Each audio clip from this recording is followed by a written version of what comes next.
It's always nice to be at Pigeon Point. This place holds special memories to thousands of St. Lucians, and for me also, for me as well. And it's timely and proper that the St. Lucian National Trust has decided to host this small but significant ceremony as part of our independence celebrations. There are so many families who have childhood memories of climbing the fort. There are those who remember picnics in the park, enjoying the beach and the fresh air. There are many more who remember swaying to the music or singing along with their favorite artists at St. Lucia Jazz. Pigeon Island is an iconic St. Lucian place. Quite a number of people have come here to tie the knot, or at the very least to have their wedding photos taken and the receptions here. Pigeon Island has been ground zero for the making of thousands of memorable moments. But further to this, it is in many respects the home of the St. Lucia National Trust and all the Trust represents. However, in as much as these experiences are important, Pigeon Island is principally an historic site. It's a place of national memory. It's a place where the people who came and the people who remained. As the largest offshore islet about St. Lucia and being well positioned on the northern side of the island, it has long presented itself to mariners as a first port of call as they rounded the channel into the Caribbean Sea. Our first inhabitants, our first citizens, the Amerindians, were using the island as a place to enjoy the abundance of seafood of its coral reefs for at least 500 years prior to it being sighted by European eyes. The famous one-legged French pilot, Jean de Bois, enjoyed its vantage as a point to launch his attacks during the 16th century. The British settlers of the Montagu expedition considered establishing a colony here in 1722. Later that century became fortified and used as a naval base and was a significant stronghold for controlling the Gros-Islet Bay, but also monitoring the activity in the channel and our sister island of Martinique. In nearly every battle for St. Lucia, the capture of the island will have been part of the assaults. Later, in the 19th century, it was seen as a more hospitable place for soldiers, and many of the ruins date from that period, built in part by the forced labor of our St. Lucian ancestors. And then even later, the American presence during the World War II, no doubt President Franklin Roosevelt would have cast his eyes into the island with interest when he came into the Gros-Islet Bay in 1942 aboard the U.S. warship. And so, how do you capture 1,000 years of history in a small room? That is no doubt the challenge of historians and curators who must be able to share that story to the thousands of visitors to Pigeon Island. This was no doubt the dreams of the likes of many forward-thinking men and women who formed the St. Lucian National Trust back in 1975. I pay homage to them by name today. Sir Julian R. Hunt, and incidentally, the Cabinet of Ministers named the Gros-Islet, Gros-Islet Highway after Sir Julian R. Hunt for his contribution to St. Lucia and to the National Trust.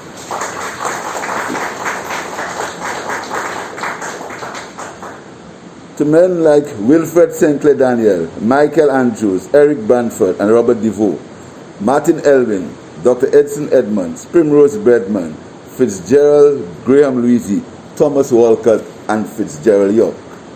Of these men, 4 are alive today: Branny, Tom, Dr. Edmonds, and Sir Julian. And today, I salute them on behalf of our country. Had these men not played an important role in advocacy for the protection and conservation of Pigeon Island, this might have been an enclave, most likely for high-value condominiums. Today, I also wish to pay special homage to the late Mr. Robert DeVoe. He had an undying passion for Pigeon Island and placed a great deal of blood, sweat, and tears onto it. Some may even say it was like his home, and so the achievement of restoring and reconstructing this building was in a large measure due to his efforts. The challenges of the Trust in seeking to consolidate its operations by moving its offices from VG to Pigeon Point meant that the space in the Petition Center was sacrificed for offices. I am aware that the Trust has had plans for the past decade for the creation of its new headquarters. And you came very close to achieving this, but to no avail. Other things to precedent. This independence, I want the people of St. Lucia to know that the country's heritage is not a liability but an asset. It's not its credit card. It should not be seen as a crutch but a cradle of new opportunities. I thank the St. Lucia National Trust and its new director, Mrs. Janet Compton Antoine, at this initiative to give rebirth to this interpretation center. It represents a small but important gesture in us rediscovering ourselves. It is an important part of ensuring that our youth have a better sense of self, a better sense of country, and a greater appreciation of the work on the ground on which they walk.